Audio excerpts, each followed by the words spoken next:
Deja vu.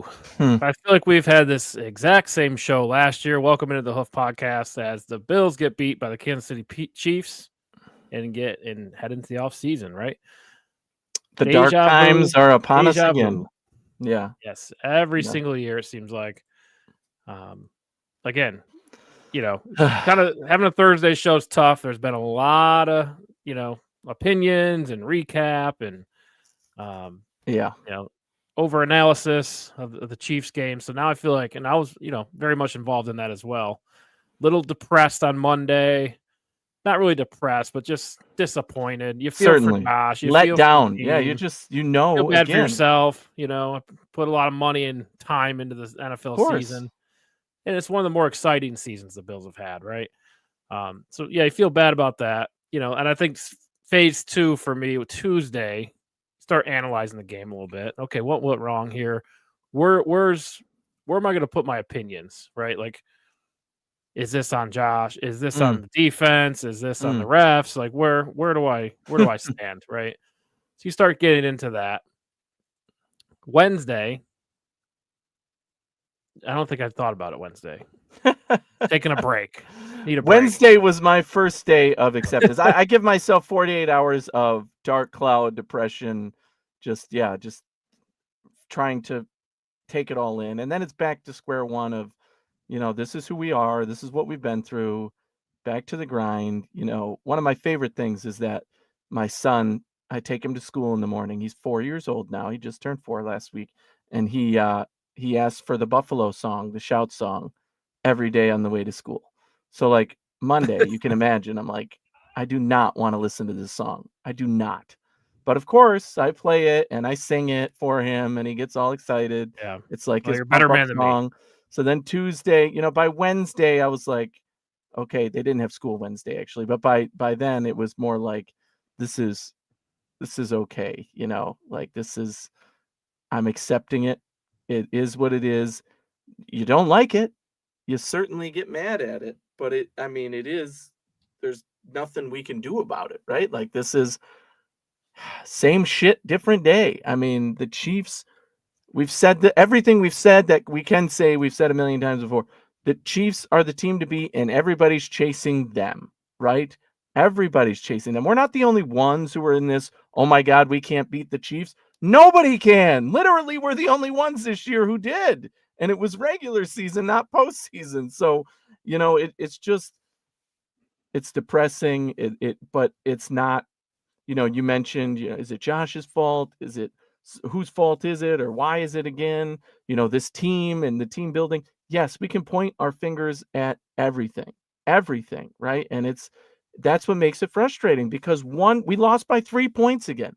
One little momentum Yeah. changer, specifically that first down that, was fourth and Oh, a foot, and, the tush push wasn't working much all day, but I thought they got it. And sure enough, right. Right. the refs call it back. And again, people want to blame the refs. You and I were talking off air for a bit there, that the people want to blame the refs. And do I blame the refs for being inconsistent? No, they're consistent. If it's a 50-50 chance, 100% of the time it's going to go to the Chiefs. It's not a 50-50 chance. If you have fourth and a yard, you need to get 2. Otherwise, they're going to say you didn't get it. So am I surprised by the outcome in terms of that? No. And it was the same with the calls during the game, all game long. You just can't. Even in the first half, I said, Sean McDermott needs to wake his team up and tell them, remember who you're facing. They're not going to give you the calls. You need to be the one to hold on, because you can't have a dumb penalty called because of that, because you breathed on somebody or looked at them wrong, because they will call it. Yeah, but so I don't blame the refs, but even look at the very beginning of the game. Josh Allen came out flat. He threw a couple Right. bad passes that could have been intercepted. That was a worse start of the season for him, really, Yeah. in Yeah. terms of how he looked. And Yeah. you And can't I do was, that. So, I feel like my family thought I was crazy because I was pissed after the first drive. oh, it was terrible. Yeah, Just terrible start. because, like, we've been here, right? We've Yeah, and been it in looked this game before. We know how this 100%. is going to go. You have to come out and shock the world, right? Yes. That's what I felt like going And into you the threw game. a couple of bad balls, a couple of really bad Yeah. balls, No, he not was even bad, all riled up. Yeah. interceptable passes. And yeah, it was just, yeah, not Not, and back to your point about the refs, like I agree 100%. Like is the NFL sneaky or are they stupid? And this is where this is a tough conversation because I feel like in the regular season, they let things slide, right? It's okay. You know, play clocks a second ahead of the 2-minute, the actual clock going down to the 2-minute warning. That's okay. No big deal. Regular season, that's all right. 1 second. But I feel like, the Chiefs and Bills game is so intense. So many people watching. They had like 60 million people watching. And every play matters so much that it's down to the details, right? And the NFL just falls behind, the officiating in particular, when it comes to details. Yeah. Getting it right? Hey, how do we handle this situation? Well, I don't know. Is it a catch? Is it an interception? Well, I don't know. Catch. Oh, we don't know, so we can't change the call. It's like how many plays are like that, but like every single inch matters in this game. I'm glad every time I can the laugh Chiefs now, play the Bills, right? Yes, and Every that's inch the thing. matters. You have to know that that's the case, and it really was a game. I called it. This game, what I said at the end when what I put out on Twitter and said to people was, this is going to be. We had the 13 seconds game. This is going to be the 1-inch game because of that fourth down play that Josh Allen, didn't given the first down. Wasn't given the first down. I think he got it, but he wasn't given it. Right. So and I think that's why. And the other thing was the catch. Dalton Kincaid should have caught that ball at the end. Now, again, everybody say, "Oh, he's got to catch that. Why didn't he catch it?" It was a throw it up in the air, and he came and got it. His hands were on it. Yes, he should have caught it. There's no question. His hands are on it, but still, that's not a play you want to be in that situation, and not where you want to back yourself into. And the Bills you didn't draw up a good play. Exactly, you didn't draw up a good play. They got you. Spags confused them, and the play was disruptive, and Josh panicked. So it's the 1-inch and the catch. That's the non-catch. Yeah, sure. So. And we can focus our attention there, but really, it's 4th and 1, and really the tush push was not working all day. All day. At least not to the left where they always go. Right. Well, they figured it out. Saying, at least the third time, go to the right, line up to the left, and then go right. That's the point. Like, where's the creativity? Yes, something. Right. You know the Chiefs are going to be ready for this. You know they're going to have a package for this, right? And they even came out and showed you, and lots of plays beforehand that, hey, we know how to stop this. Mm-hmm. We know your tendencies, right? We studied the film, but the Bills had no counterpunch as far as play calling. There was no counterpunch. Sure, Josh over the top one time, right? I think he fumbled the ball and recovered, but I mean that's something different, right? But you can't go back to that play once Kansas City shows you we can stop this, we studied this. You have to come up with something different, That's the frustrating part. So really, we can focus our attention on the 4th and 1 and not getting the first down, but really, why are you in 4th down on the most important drive of the season? You have an opportunity to go up 2 scores in Kansas City on this drive. You know what I mean?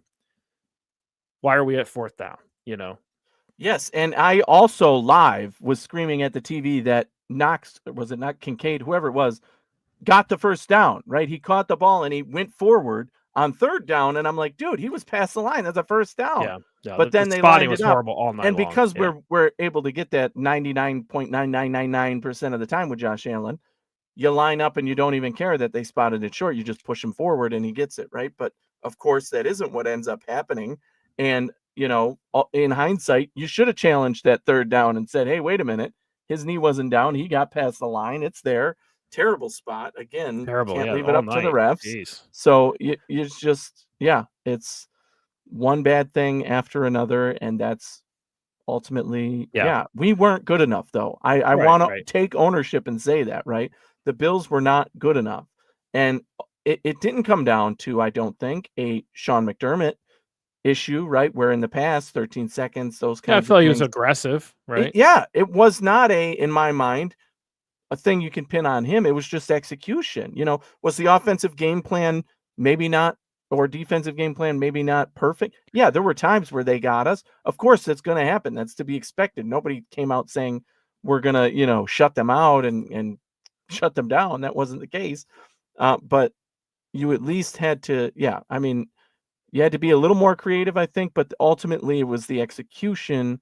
And again, just one or two tiny little things. Special teams, right? It wasn't Tyler Bass. if it came down to a field goal, I was actually feeling good about it. Right. Pass has been hot. Kincaid catches that 4th down play in field goal range, like, you're tying the game. Yeah. That's what it felt like. And I agree with you. Like, Kansas City came out with urgency. They had a clear plan of attack. I mean, they were just exposing the defense early in the game. The scripted plays, right? What they practiced all week, they applied it to the field. They really had some urgency, and the Bills felt like, and the Bills, to their credit, they've been calm all season. It hasn't been like an urgent attack on offense, right? I think maybe the Rams game, maybe we saw a lot of urgency in the Detroit game, but this game, clearly, they were more like they were in Baltimore, where it's just, we're going to win this game, but it's just going to have to be on our terms. Yeah. We're not going to come out aggressive, right? But the problem is, like, Kansas City comes out aggressive and they execute their game plan. Correct. And that's, to me, the execution piece was the difference. The Bills just didn't execute. Correct. When they and I want to point out that this game had two of my favorite plays of the year. Two of my absolute favorite plays.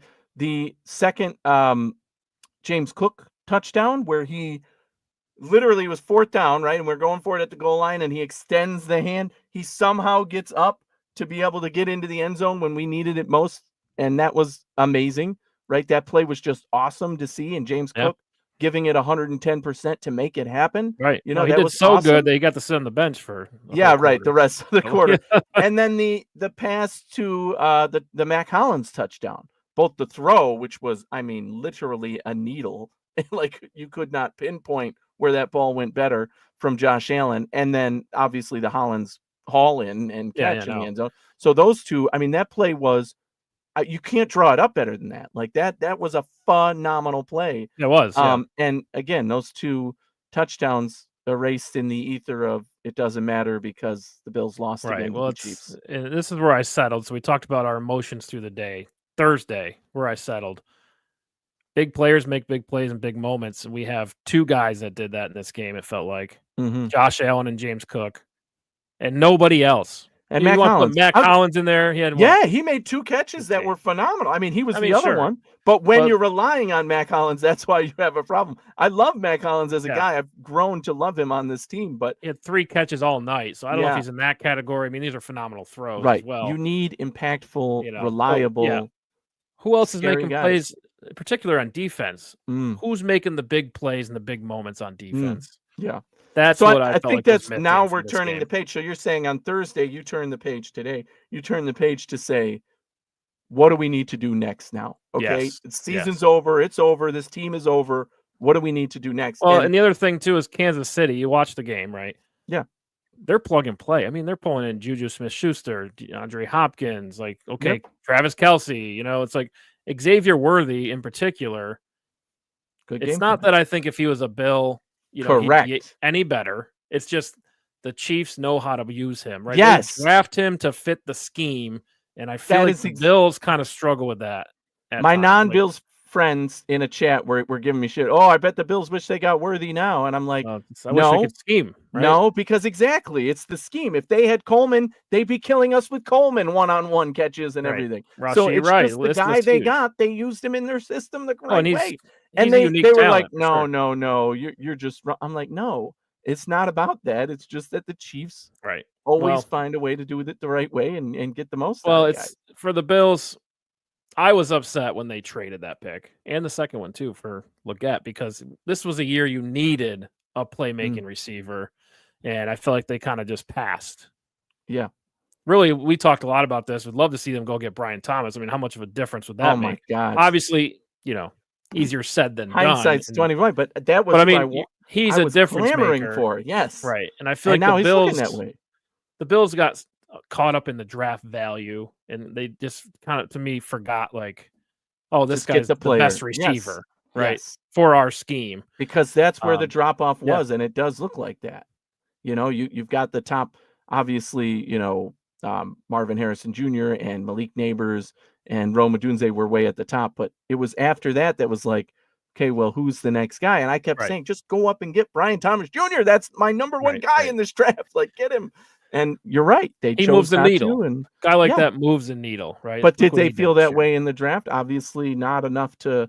I Right. mean, ultimately, Jags got him too. They wanted him too and traded to get him. So Right. And I think it's the Bills, they have a long-term plan, right? It's my opinion. Again, this is just speculation, but they want to yes. have a really competitive team for the new stadium, right? So you got one more year in the Ralph, Hmm. and then they're going to the new stadium. So I think the plan was, let's strip the roster down, rebuild, right? And then they got some draft capital so they can build towards that season. Now, what an amazing season for a rebuild year this year. Yeah. They had an amazing A season, soft rebuild, right? as Bean Averaging called it 30 way points a back then. game, Yeah. made it, got over the hump, And got we knew the in the potential of divisional this round, team. right? They Yeah. made it to the conference championship, and that was a big hurdle for them, right? The past few years. Yes. And Oh, it's, we didn't lose at home, which was still a phenomenal thing to say, and we're carrying that into next year. So, that's if we can right, do that next year and end up with home field in the AFC Championship game, I would feel a lot better about it, right? right. So, I mean, it's one thing after another. And the good thing for as I look to next season, the number one thing coming into this season, I said, is the Chiefs will be the 1 seed. There's no beating them because the other teams in their division are pathetic. And that was, for the most part, true. The Chargers and the Broncos made the playoffs. Pathetic, right? Like they weren't ready to be there. They Just not, yeah, outperform, they're not but ready to compete with but Kansas City. now that they have another year, both of those teams now have another year with their coaches. They have to rebuild. There's Right, going to be some pushback to Kansas City in that division. And if they can lose a game or two and the Bills can repeat what they did in their division, which I think we can, you have Josh Allen, you've got the division, but that's not our goal anymore. We're overlooking that. You have to win enough games to get the 1 seed and control your own destiny at home. That's the new goal for me, at least, because you're going to face Kansas City. What can you change this time? Make it at home, make it in front of our fans. We've done that before. They beat us, helps. but I mean, it's still, Right. it's the next thing that you can control and then, go from there. Hopefully we beat Yeah, them from no, there. it's And the roster yeah, obviously is going to change. The approach is going to change. Your defense, your offense. We'll see. I mean, right. we know the changes that are coming, right? I've Yeah. said for 3 years we've known that Von Miller is not going to be on this roster, right? Like, at least if he wants to come back on a different contract, lower money, sure. But the $60 million that's still on that is going away. Like, you're not getting Yeah. that money. This was when he signed a 3-year, $60 million contract, and the other 60 was, dead basically, right? Like, cut money. Right. So I 100% think that, they'll be moving on from him.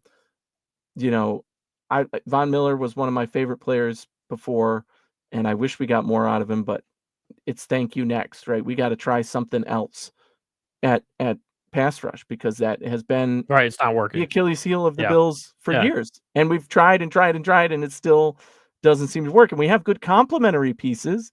Greg Rousseau, impactful guy, no doubt about it. AJ Epinesa, like, sometimes he does something Nobody made cool. an impact from the defensive line in this game except Jordan Ed Phillips. Oliver, yeah, Jordan Phillips. Jordan Phillips had one amazing play, but Yeah, plowed through, at the goal line. it's disappointing. And I think the secondary had a terrible day as well. I mean, DeMar Hamlin's out of position too many times. Kyrie Elam, I think the story's Yes. done for him. We're done. We're done So, with Kyrie. yeah, and let's you bring up a good point that I texted you guys, I think you and Sterling in our group chat, that once Christian Benford got hurt again, I said I wanted to turn the game off. I didn't even want to watch anymore because I knew it was going to happen. That is an impactful player who's playing at the top level of the league, not just, No. and then we knew what it meant, that Kyrie Elam's going in and he was totally unpredictable and supposed to be better at man defense. Meanwhile, he's literally 10 yards away from guys defending them. Yeah. Like, what the fuck, Yeah, and I man? think Like, we you're go an back to NFL defensive player. If there's one person I'm mad at after this game, it's Kyrie Elam, because that was a he wasn't pathetic ready. Not showing. ready. Pathetic. Yes. Yeah. And all year we knew this, right? And now we know why he was inactive and everything. He's pathetic. And that's where I'm at with him. Well, Like, no, you don't belong on my roster.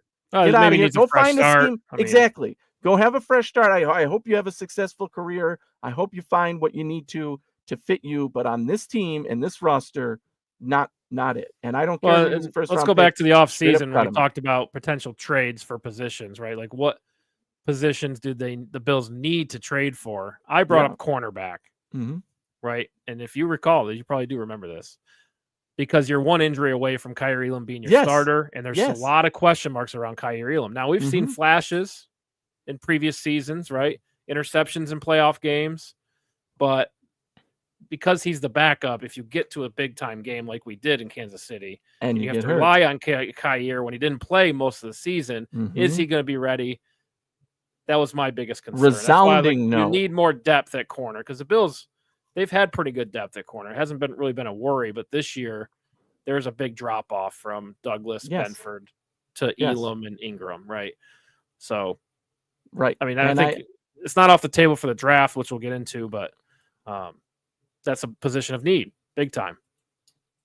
Yes, and I agree with you that, the depth wasn't as strong as it had been in previous years. And although the starting two played phenomenally all year, really top tandem, one of the top tandems in the NFL, I'd say, when you lose one of them, that's when you really feel it. And it happened in the worst scenario. Again, I knew it was going to, I wanted to turn the game off because it was just. And I mean, do you feel great about the safety play? I mean, it was very up and down, I actually thought I was nervous about Cole Bishop. That first half, I'm not a watch the tape and analyze everything. Cole Bishop was in on plays, was where he needed to be. He was making it happen out there. And I was like, look, this guy is actually doing his damn job. Good for you, Cole Bishop. Because in a couple of times before that games, I was seeing him seeing him not be in the right spot. And it was concerning for me. This game, I felt like he was, and that he wasn't the weakness in the backfield that it was. I mean, we saw it. They were picking on Kyrie Elam every single time, and it was just brutal. Yeah, it was brutal. Yeah, but the Chiefs had a plan.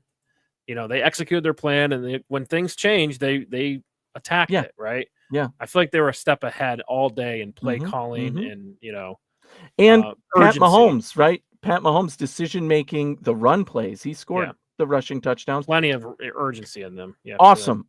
Right. He went into beast mode on us. And he's never really had to do that against the Bills. I mean, passing, sure, the 13-second game, that game was one of the best games ever in terms of just going back and forth and touchdown for touchdown and all that. But this game, I thought, was one of Patrick Mahomes' best performances against the Bills. He really knew he had to step it up, and he did, because this roster was weaker than ones in past. Yeah, the Bills still had their opportunities to win. Yes, they couldn't match it, right? Yeah, right. We know he ran it right down our throats at the goal line, which is what we're used to seeing Josh do. That second one, I even said to my buddy who roots for both, roots for the Chiefs. I said that looked like Patrick Allen. I was ready to say, what, Josh Allen rushes it in for a touchdown? No, that was Pat Mahomes. And they're not the same guy really, but as much as people like to compare them, right? But it was a moment where you needed it, and Pat Mahomes stepped up and did it. And that was the first time that I felt that against these Chiefs, that it was Patrick Mahomes who, in the moment needed most, stepped up and did it himself. He didn't heave it up to somebody or let some stupid call. It was, he did what he had to do. And all that adds up. His performance, he did make a mistake. He had the fumble, and, really huge. He had two, one of them called back. But that was, another missed opportunity. So you got to score on opportunities like that for sure. And it's unfortunate, but they put together the complete package, and now we are left in the same place, scrambling to say, how do we stop the Kansas City Chiefs like the rest of the league? Right. Well, the Bills were good too. I mean, let's not discredit the Bills too much here. Like, Pat Mahomes came out with his A game. This is the best Chiefs. Yes. If you go back and watch that first conference championship game with Tyreek Hill in 2020, Chiefs had so much urgency in that game. They were so good back then. But the Bills were young, and you could tell the game got away from them. This Bills team is going toe to toe with Pat Mahomes on a good day, right? That tells you something, right? Bills are a really, really good football team. They're extremely well coached. The quarterback's amazing, right? I don't think there's anything to be disappointed about as far as our team. There's not a lot to fix, right? This was a great team all year. Mm-hmm. It's just you got to make those plays in those moments, and I feel like that was really it. Those 2 drives that stalled out was the game, right? So, I mean, if you're the Bills, I think you go back and, you got to get a little more creative in the play calling. It will come with more experience. Well, that right? was But, going to be one of my points of optimism is continuity, right? Continuity matters. And now you've got defensive coordinator, offensive coordinator, head coach going into their next season all together. And that's going to lead to a competitive team, right? You're going to be better as a coaching staff because you're all on the same page now, and you can look back and say, here's where we're going to make improvements, just like a head coach would normally, even if they lose their coordinators. The big thing today was that Sean McDermott said Smiley is coming back as that's fine. special teams coordinator. Continuity. Not happy with it, but it is what it is in Right. terms of what I'm saying. Yeah, continuity and being on the same page and that communication in those rooms, it matters. And Sean McDermott is saying this is going to make us stronger next year, and this is how we're going to do it. And I am optimistic, no matter what the roster looks like, that these coaches are staying together again is important for the next season. No, it is important. And I mean, when you're going up against Spagnuolo and Andy Reid, you're talking 40 plus years of play calling experience between the 2 guys. And they're just so good at what Bobby they do. Babich, who's in year 1 of play calling, right? Mm-hmm, and Joe Brady, who has 5 years, if you want to count the college passing game coordinator role, sure, give him 5 years, right? That's Maybe. nothing compared to Andy Reid. What Andy Reid's seen in his career. Yeah. And to your point, how to counter with the nuance, right? That's not something you would normally do in college. You're just like, this is what we're good at. We're going to do it, right? And that LSU team happened to be the best team ever. Yes, in right, college, right. And Justin Jefferson and Jamar Chase on the same team. I mean, with Joe Burrow. I mean, just unbelievable. And I have confidence in those guys, right? As we should have confidence in our defensive and offensive coordinators because they did a phenomenal job in their first years. Defense, sure, you can argue they could get better, but I would say they need to get healthier, right? That's a problem for any team. But yeah, on defense, I think the focus, at least where my head is at right now, is you have to focus on defense in this draft, and you just got to hit. That's the problem. And you can't be afraid. To your point earlier, we have 2 second-round picks. We have Minnesota's second-round pick. You give that up in a heartbeat to move up and get the guy you want in that first round. If it takes that or both of those second-round picks to move up to the top 10 or something, do it. Don't be afraid to move up and get your guy, because we need an impactful player like that. And I said this, you can go back and listen, right? Last year at this time, I said that's what the plan was going to be with that pick. That now you can go up. There is nobody in this draft that the Bills can't get. That's how I feel about it. If the Bills want to get the best pass rusher in this draft, you give up that capital to go get that guy now. You go up to that top 10, because we know there's going to be teams who need quarterbacks in that top area, right? And there's going to be the flair position guys. But if you want the best offensive lineman, you can go up and get that guy. I wouldn't say that's a strong need right now necessarily, but to my point, it's probably a pass rusher, and usually it's those top guys who go high, and you probably are going to need to trade up to get one of those guys who's going to have a major impact in the game. They're not going to fall to 29, you know what I mean? Depending on where you think that cutoff is. Because this team's good.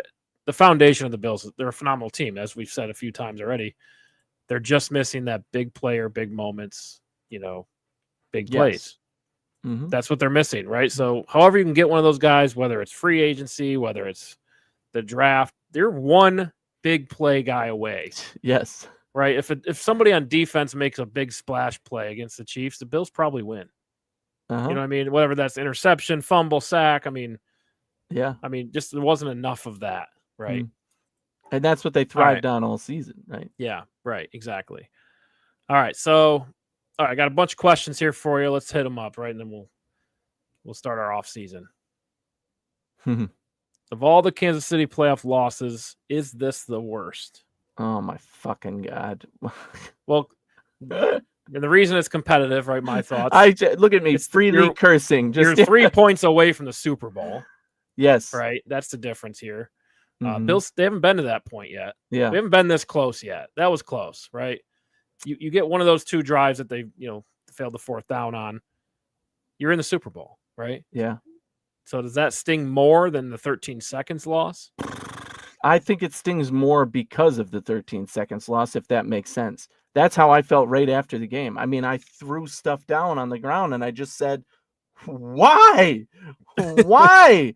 Why does this team have to do this? Why does it have to be the Chiefs every time? Why?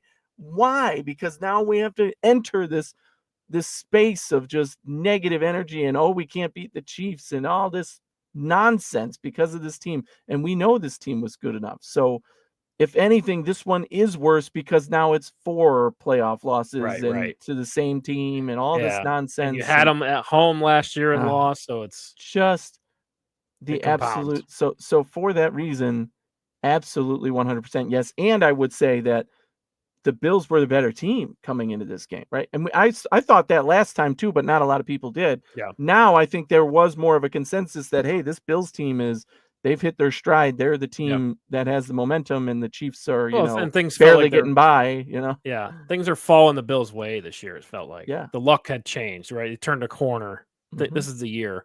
But man, that 13 seconds here, that was the best Josh Allen I've ever seen. Correct. Perfect game against New England in the wild card. Mm-hmm. What he did versus Kansas City, getting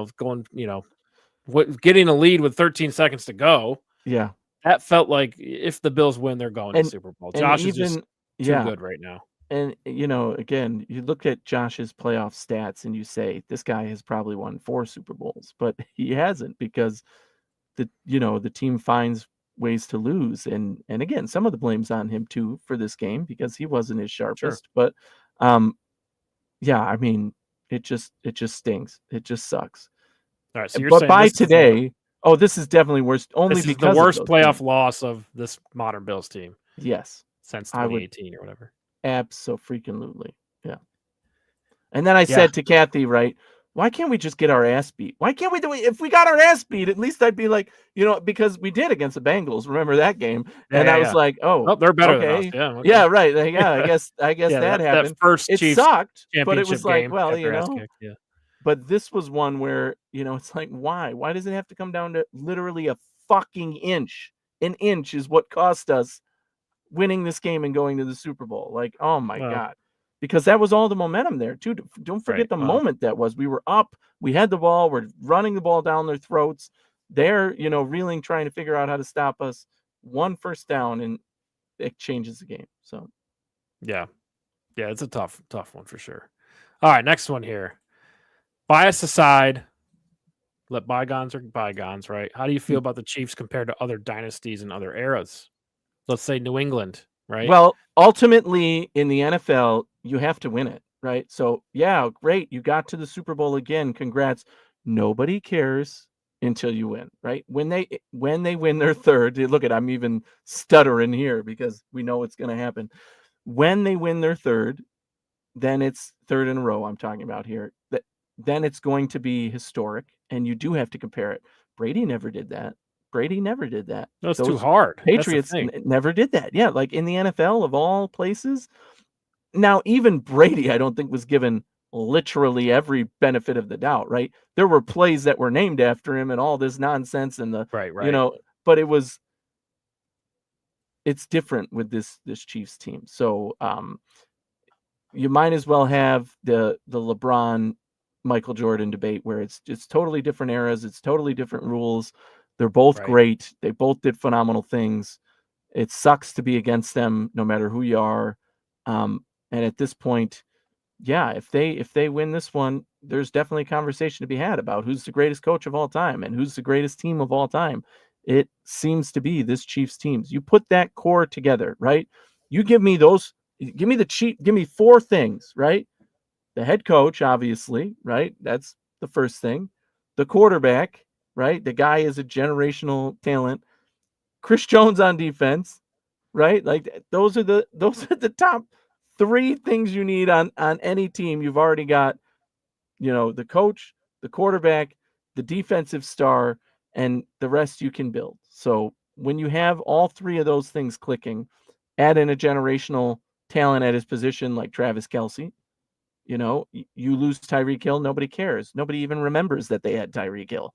They had Tyreek Hill and won a Super Bowl. Yeah, that's why. Yeah, right. Because they have everything else to fill in the gaps, talent-wise and coaching-wise, right? So the Chiefs, how many conference championships do they have in a row now? Is it 7 or 8? 7. So New England had 8 in a row from 2010 to 2018. Did they really? Fuck them. And that includes a lot of Super Bowl Eric, losses. You're bringing up so many wounds here. I'm that brings up, they lost a lot of those too, right? But they also have, correct, 3 Super Bowls in that 8 years. Yes. 5 Super Bowl appearances. 3 wins, yeah. Yeah, but they did have 8 in a row. So that's really, New England did do that, but the 3 Super Bowls in a row is unprecedented. And again, just my thing is how does this end, right? That was always my thought process with New England, and it just seemed like they just kept, they kind of reload for maybe a year, losing the wild card or something, and then they'd be right back. Ended when Brady got hurt, and they finally moved on from Brady. When's the reload going to happen? Because it just seems like when they're just as good every single year. You know what I mean? And whether that's maybe the competition's not as good in the AFC, whatever it is, right? When somehow they seem immune to kind of going through that rebuild year or getting burnt out. I think getting burnt out is absolutely something that happens in the NFL, right? You're playing games way more than the other teams, right? You're playing from, basically August preseason all the way through February every single year. You know what I mean? It's just, you're going to get burnt out. And that's kind of the storyline now for me is, how's this end for the Chiefs? Right. Because if they lose, nobody cares. You're not good. You're not going to be compared to them. Nobody cares. Right. And if you're comparing Pat Mahomes to Tom Brady, I mean, this is a young Pat Mahomes. Yeah. In his prime. Right. So it's, and he's the reason they're winning, right? Brady wasn't in those beginning years, was not the reason they were winning. Yeah. They always had a great defense, as do the Chiefs. Right. Yeah.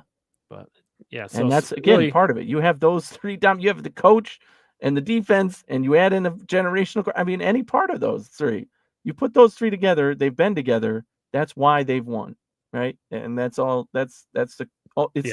You can boil it down to be that simple, right? And I think obviously you build the team around it. You make great.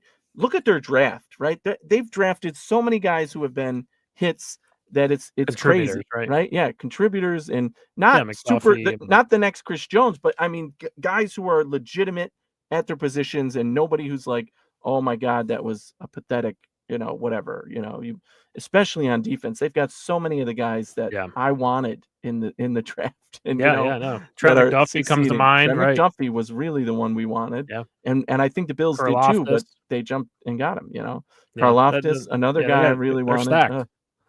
Yeah. No, they're good. And just, if the Bills win this Super Bowl, I think we're gonna have a scandal. Right, it's just kind of Deflate Gate. Right, we had the Spy Gate. I'm waiting for a Chiefs Gate. It's coming. Yeah, it's Swift Gate or something. Taylor Swift Gate. You're trying to win for Taylor. Maybe that comes out a little bit, but I think when you get 3 Super Bowls, then it's like, okay, it's already happening. I think it's already kicking off. Right. I'm trying to think of a clever name for the Inch Gate. Inch Gate. Yeah. Yeah. We're gonna have they changed the rule after the 13 seconds, overtime, all that thing. They changed the overtime rules, right? And everybody says, oh, they changed it for Josh Allen. No, they changed it because it didn't make sense. It was a bad rule and it didn't make sense. And now it makes more competitive sense. And same thing with this, no chips in the balls. Let the refs decide. Why? We know where the ball was. Every replay shows you it's a first down. Right. So I mean, you have games like the Chiefs Bills. Yeah. These are intense change it. matchups. You got to have precision from the refs in these games, right? Because, one call swings the game. Yeah. That's how close, that's how tight these games are, right? So, all right, next one here. Sean McDermott and Josh Allen are the best coach-quarterback combo to never make it to a Super Bowl. Cash or trash? Ooh. And who comes to mind? I'll do some research for you. Yeah, because that's a tough one. Because you think about Dan Marino, you got it. Sean Payton, Drew Brees, they have a Super Bowl, right? Take them off the list. Mike McCarthy, Aaron Rodgers, Super Bowl, take them off the list. The first one that comes to mind is Dan Marino, right? I think most anybody, if you're talking top 10 quarterbacks of all time, the name Dan Marino is going to be on that list, right? So, and what he was able to do in his career and everything, but not be in the big one because there were so many teams who were better. I And think you couldn't get over Dan the got to Buffalo Bills. one. He got to one Super Bowl, just didn't win. Oh, you're saying to Never make play it, in the Super Bowl? Oh right? my God! Then definitely, right? Then I don't even They know if got to there's be, a right? quarterback coach that comes to mind. I mean, okay, Lamar Jackson, John Harbaugh, right? right? Like They haven't yet, but that's the same Yeah. time frame. And I would say that team, although the Baltimore Ravens have always been very, very good at just maintaining a consistent roster. And they built their team around their quarterback very well. I think still they have yet to have the expectation and the talent level and the wherewithal where people were like, yeah, this is actually the team this year to beat. And although you could say that for the last 2 years, people Right. picked them to beat the Bills, and that wasn't there. But yeah, I mean, Donovan McNabb, Andy Reid got to a Super Bowl. Yeah. Mike Vick, Andy Reid. I'm trying to think some of the I better know. coaches, right? It's tough to even Marty Schottenheimer, Drew Brees, right? The 14-2 year. Lost the wild card, got fired after that. Yeah. Oh man, that's a tough one. Yeah, because I'm still trying to go through like, okay, what quarterbacks to not make a Super Bowl, or what coaches you could do it the other way too. But yeah, it's a short, unfortunate list, because you think about all of the great quarterbacks in our lifetime of watching football, and they've all been there. They've all been to the Super Bowl. Right. Most of them have Matt won Ryan, it. right? I mean, Dan I'd say Quinn, Matt Ryan. yeah, most of them have won it. They've all been there, but most of them have won it. And yeah, Matt Ryan is probably one you could bring up. But Matt Stafford. I don't know about the Detroit coach, but Matt Stafford with the Lions. in Detroit, right? But again, you're talking, was the expectation quarterback ever really combo. there? They had never even won a Right, playoff that's true. I game. mean, with Calvin Johnson, I So- think they made the playoffs 1 year. But you're right; they never really had a Super Bowl Yeah. caliber play. So I would not right? say that lives up to Sean McDermott, Josh Allen. So it's got to be Sean McDermott, Josh It's Allen. got to be. It's got to be. I wouldn't have brought this up if you didn't ask, but because I don't want to think about that. But it's absolutely right How now. about- if you're writing the history book right now, those are the two you're bringing up. Right. Alex Smith, Andy Reid. They made the playoffs a lot. Again, yeah, Didn't make the but Super the Bowl. expectation wasn't ever there, and it was because Alex Smith was not a Josh Allen, right? You knew Yeah. what you were getting in Alex Smith, very consistent, very good, but Son of not a bitch. raising the level excellent. Yeah. Yep. Okay. Yep. Sean McDermott, Josh Allen. Welcome, everybody. We are Not the record you want to have. We're not in the this title you wanna conversation. I have. mean, obviously, you can argue Lamar, John Harbaugh. I think they're right there as well. Yes, John but Harbaugh again, has one. He has a Yeah, ring, he has right? one, so it's less of a thing. And that combo is still, they haven't gotten to the expectation of beating us and the Chiefs, right? Whereas we know now we can beat them. That's been shown. It's year after year, but that's not going to be easy next year either. It's not like we can overlook Baltimore and suddenly, or overlook the Bengals or whatever other team emerges next year to get to the Chiefs. You still have to beat them. And although we're more confident that we can, it's not always a given that you do. So just like the past few years. So it sucks even more. I don't like this. I don't like this cash or trash anymore, Eric. Yes, that's a we bad are, one. We are both on cash, I believe. Yeah, unfortunately. All right, next two about positional needs, and we'll get out of here. In your opinion, what do the Bills need to do this offseason to compete with Kansas City, Baltimore? I put Cincinnati in there next year. Yeah. Just really the great quarterbacks sense. of the AFC. Yeah. Right. It's going to be another gauntlet. What give me one thing the Bills need to do to put themselves right back in. Well, I'll say two, because my real competition answer is consistency, right? You have to do what you do best. We've seen this team grow. We've seen young players get better and emerge as their best selves, usually in year 3. So that's like the standard or whatever. And you've got Kincaid, you've got Coleman. They've got to step up and do their thing. Thinking about this roster as is and the guys who are on it now. But what they need to do, we kind of already talked about. It's pass rush in my mind. There's no question. we've had the good defensive backs. We've seen that Sean McDermott can turn anybody into a good defensive back. You invested a high pick in a safety last year. You've taken your shot at cornerback. We have yet to really say that one of these big time pass rushers is who we're going to get, right? Sure, we drafted Epinesa. We took Rousseau, who's doing well, but isn't necessarily that difference maker, playmaker. Pass rush, I think, is the number one thing you have got to figure out. The D line in general, really, because we probably need an interior defensive lineman too. Yeah, to replace Daquan Jones. So interior defensive line, pass rush in general is where I would focus. And even after that, it's probably cornerback, because Rasul Douglas is likely gone. You're not paying him, and I don't think his performance in Buffalo was one where this year where you're like lining up to break the bank for him. So you have to figure out what it is at that cornerback position you want to do. Are you paying somebody? Right. Rasul Douglas, yeah. Finding somebody in free agency? Are you?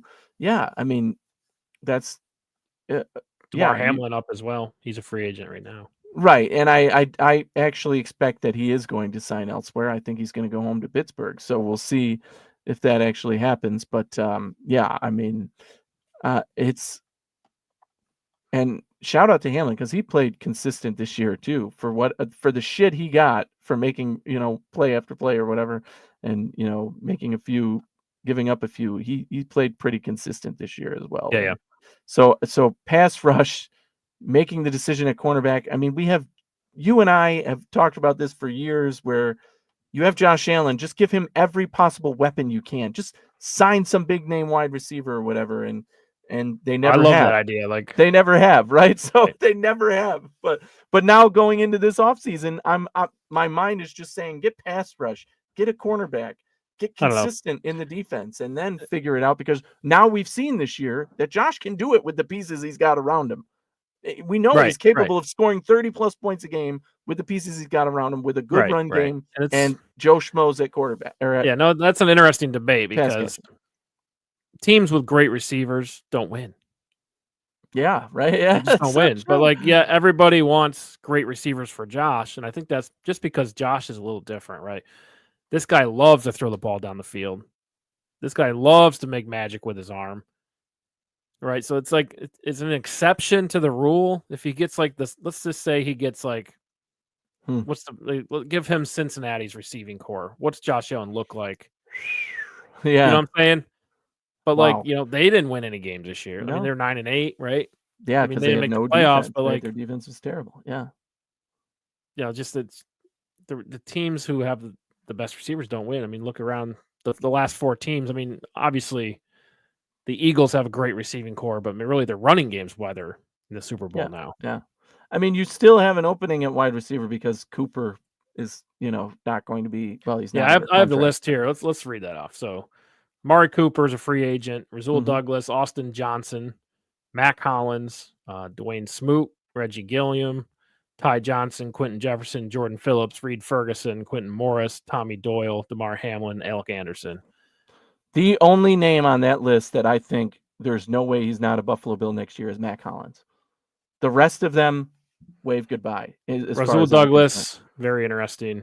Yeah, I mean, he can't afford to get rid of deal. Exactly. Yeah. He's not going to. We'll see. I think he's going to get more on the market than the Bills are willing to pay for him. Yeah, and that's been how it seemed. We got some cap traded now. For him. Yeah, we definitely do, but I don't think the Bills would be going to invest it. I think they would move on and find somebody younger and more apt to do the things that they want to do. Yeah, Spot Track's got Rasul Douglas at about $12 million a year. That's reasonable, but for an older guy again who hasn't done it, 30, I don't think the Bills are going to do that, right? Because we have so much more to do. Boy, they need him though. Amari Cooper's at 14.2 on Spot Track. Oh my God, really? That's higher than I thought. He's gonna have to take a discount if he wants to come back. Oh, definitely. I mean, Bills have leverage in that because Amari Cooper's played for a lot of bad teams. Yeah, and he loved it here, right? He said, I think so. And he said it. He said as much, like this is one of his favorite teams to be on. So I think, if Cooper wanted to come back, I'd gladly have him again, because now you have a whole off season to work with Josh Allen and get in that offense. And, we've seen flashes of how consistent he can be. I think he wasn't given as much opportunity down the stretch, but we know what he has to offer. And again, in this offense, that could be good enough. I don't think anybody's saying, this offense scored 30 points a game because they got lucky, right? No, they were damn good. The players on the field executed, and it started with Josh Allen and James Cook, and then the rest clicked as well. And that offensive line, obviously, which played phenomenally and is fully intact for next season for the first time, I think, ever for the Bills under Josh Allen, literally, because Dawkins has had a different left guard, I think, every single season. So, Right. yeah, next year that would be the first that he doesn't. So I think Amari Cooper's a big one, because if he doesn't re-sign, you need another wide receiver. Now we're back to having a need at receiver. Yeah. I think defensive tackle's a large need. Huge need. That's the most glaring. You need to get that push, right? You got to get the push. So I'm all for, drafting a first-round defensive tackle. That'll be my talking points this offseason. Ty Johnson's very interesting. I mean, he's done a lot of great things. So yes, he has. If he doesn't re-sign, I mean, that's a big need. James Cook's so good, but it's almost like Detroit, like Montgomery and Gibbs, they're better together. It's kind of how I feel there. So if you don't re-sign Ty Johnson, I mean, you got to find another big running back. Agreed. To be that specific of a role, to be the pass catching, still can get good yardage when you need him to. Yeah, and I think you need a corner, regardless if Rasul Douglas signs or not. You need corner. You need, you got to find reliable depth. You got to pay somebody to be. Add safety to the list too with DeMar Hamlin. I mean, if he doesn't come back. Well, arguably you have Rapp and Bishop, right? That's your starting tandem. But who's your third? There is a need there. I don't think I'm clamoring for it, though, because, again, we've seen Sean McDermott turn defensive backs into stars. So I'm confident that they can coach up the guys they've got and maybe draft somebody late who can be a body to fill that spot, and have guys step up. I mean, Solomon's on this team, but we didn't see much from him this year, and there's flashes there. And I know he learned from Von Miller all year long, which is really why they got him. That's probably more valuable, Von Miller, than anything he did on the field. So hopefully that works out, but that doesn't mean, you still got to go out and get interior and pass rush, interior defensive line and pass rush. So it's going to be a lot of needs. It's going to be a fun off season. We're here for it. And, just need that impact player, right? Big plays, big moments. That's what you need. And I don't, it's how do you find that person? Very hard. It's exactly. You got to draft top 15 to get these type of guys, right? So 100%. That's why I'm clamoring already, and was last season last year at this time, saying trade up, give up what it takes and trade up. Now, last year I said you could do it for the wide receiver, but after the draft I said you must basically do it this year, because getting 2 second rounders and a first rounder late ain't gonna cut it. I don't care who you draft. Unless you're like, look, these 3 pass rushers are all in this range and we don't care which one we get, then fine, you can make that argument and then trade up in the second or whatever, but which the Bills have done in the past. I just don't see it. You have to trade up for one of those top guys. That's what I want to see happen this year. Get your mock draft calculators out. It is mock draft season. I know. I'm not excited to now study for the draft. It's always fun. It's always exciting. But yeah, that's where we're at. Unfortunate. But this season lasted longer than most. It's been great. I'm certainly proud to be a Bills fan this year. And 100%. Like you said, nobody's beaten Kansas City, but the Bills are going toe to toe with them every single time, and that's something to be proud of. I mean, get in line, right? Another year. Year. Next year's our year. Did I send you the well, I always say one of these years the Bills aren't going to play Kansas City. Someone else is going to knock them out. That was my hope this year. I kept saying they're going to lose their first playoff game, and they got gifted an easy matchup. Get the 1 seed. That's a new thing. Get the 1 seed. Exactly. That's another thing where that's what I said in the show. We need to get the 1 seed. You have to have your fate in your hands. Get that rest week. That matters. The Chiefs have shown that. They Right, only so play we'll, two. They play 2 games before they get to the Super Bowl. That is a huge difference. Yeah. Well, I mean, Bills have a real shot. I mean, the division, we'll pay close attention to the Always. offseason, but I mean, they're all in rebuild, right? So Mm-hmm. I don't think anyone's saying, hey, this team's a Super Bowl contender next year out of the AFC Right. East outside of the Bills. That's right. So That's right. anyway, been a great season. Thank you all the Hoof listeners for tuning in, and we'll see you very soon. Thanks for kicking it with us. Go Bills.